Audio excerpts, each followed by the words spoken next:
In the capital, Kyiv, here's our international correspondent, Oleg Guerin. The rush to Kyiv, a capital under attack.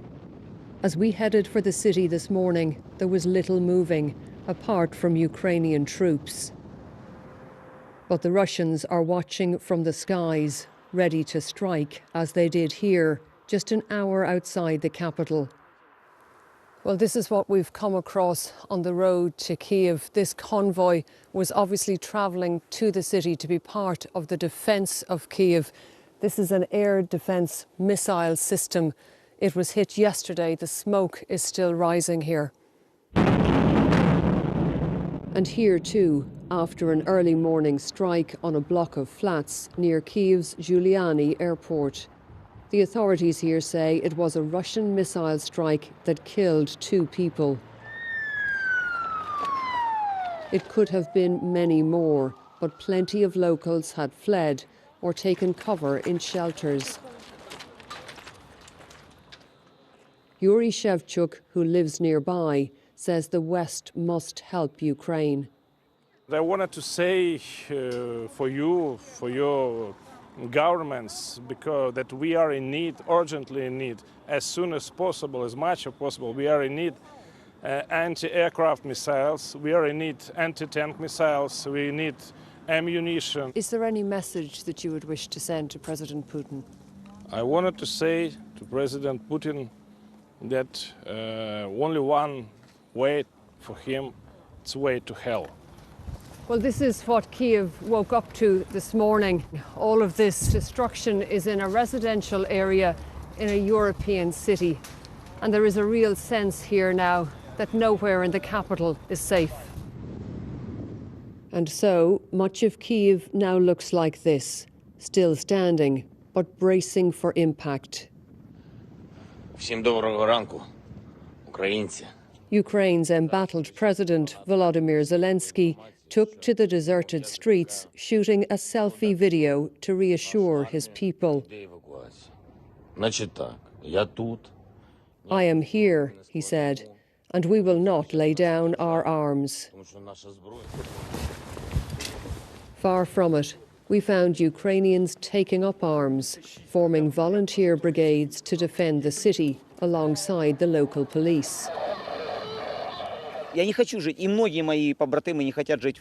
This volunteer, who goes by the nickname Maloy, said, "I don't want to live in Russia, and my brothers in arms don't want that either. We will defend this city, or I will die."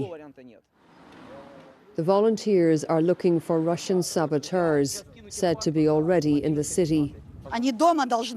Nearby, we met Nino, out walking her dog and venting her fury.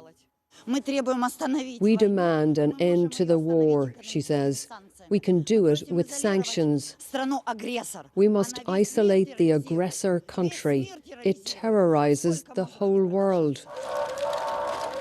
With Russian forces at the gates, some are still fleeing the capital. For now, the city remains in Ukrainian hands, but the battle may be just beginning. Oleg Guerin, BBC News, Kyiv. Well, this evening, in a major shift in policy, Chancellor Olaf Scholz says Germany will deliver weapons to Ukraine. These are set to include 1,000 anti-tank weapons and 500 Stinger surface-to-air missiles. The government in Berlin has also indicated it could now back plans to cut Russia off from the SWIFT international payment system. Our Europe editor, Katya Adler, joins us from Brussels. Katya, how significant are these announcements? Oh, it is really, really significant. I mean, we heard from the German Chancellor himself. He called this a watershed moment. You know, Germany traditionally, because of its role in the Second World War, has been very wary about getting involved in military conflict.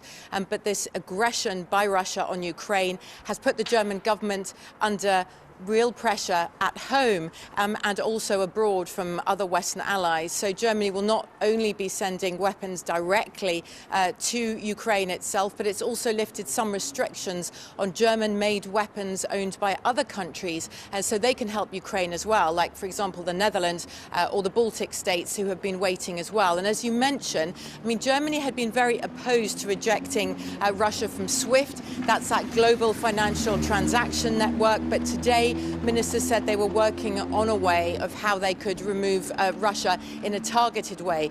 That, of course, is a move that is supported by the UK, the US and other member states as well.